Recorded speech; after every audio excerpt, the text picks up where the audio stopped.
Greetings and welcome back to Room 303 and our chats with Emily, as we are calling our readings through the poetry of Emily Dickinson. We are in the Johnson edition. We turned out a poem 490, To One Denied to Drink. We are back to poem 67. Some have argued maybe Emily's most famous poem.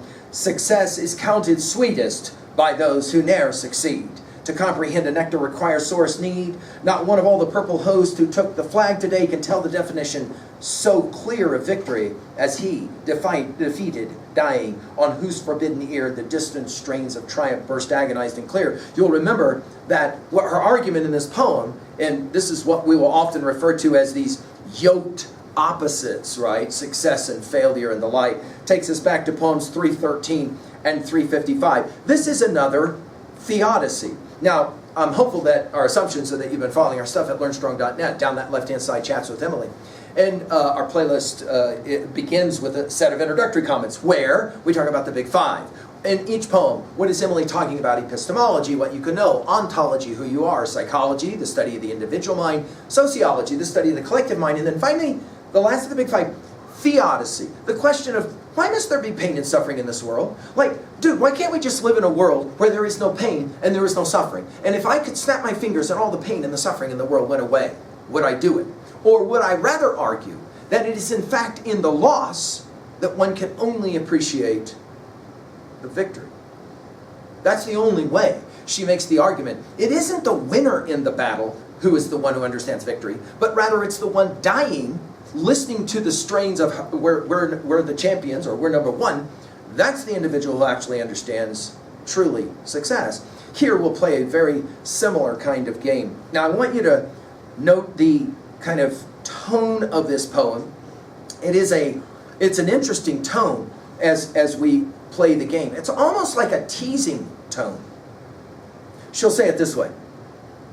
To one denied to drink, to tell what water is, would be acuter, would it not, than letting him surmise.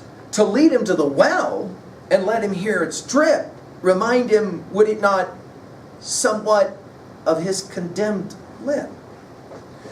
Now, some have read this poem as Emily's dark skepticism. What kind of person would take a starving or a person dying of thirst and lead them to the water and let them hear the water, but not allow them to experience the water? Like, what kind of being would ever do that kind of thing? And of course, Emily could be arguing, right, that deity allows us to have this notion of an ideal or a perfect world, but we never can quite get there, which leads us to what, of course, Gautama Buddha called the dukkha, suffering. Our life is full of this longing for the thing we can never actually get. Notice the five of the twos and the three of the woods. Did you see it? The way she constructs this.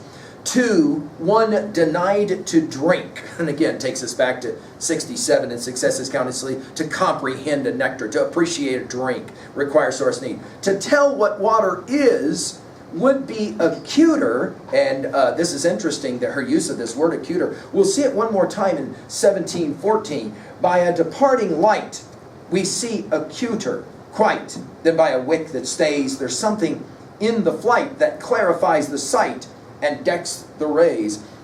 This idea, wouldn't it be better to just let someone who is dying of thirst actually experience water, as opposed to just letting him surmise? I wonder what water tastes like. 11 poems, by the way, the word surmise is used by Emily. She is always surmising. In other words, kind of thinking, well, it's one thing to think about the water. Well, why not just let him experience the water? To lead him to the well. Again, notice all these uses of the word too. And let him hear it drip. Remind him, would it not? Again, our chats with Emily that we call our series, right? This would it not. In other words, it's like a throwaway. Like, don't you think? Like, don't you think? Would it not? Somewhat of his condemned lip? Only Emily could come up with a phrase like condemned lip, and take us immediately to a possible theological reading of this poem. What is she actually saying at 2a? Well, I think one thing for sure she's saying is that we struggle with not getting what we want. It frustrates us. right? We know what we want, but we can't get what we want, and that is almost worse than ever imagining what we want. At 2b, I love the repetition of this poem, and I love the ironic tone of this poem. It comes off, as so many Emily's poems do, as kind of a throwaway thought. Well, yeah, but, right? At 3a, obviously, poem 67 immediately comes to mind here. I also can't help but think about Dante's Divine Commedia, and especially that third part of the Divine Commedia in Paradiso. We've given full lectures at learnstrong.net. Finally, in 3b, to relate this to yourself, what was a time when you yourself were kept from something that you desired, and you wanted it so much more simply because you couldn't get it? And to what degree did you feel tortured about that? Thank you.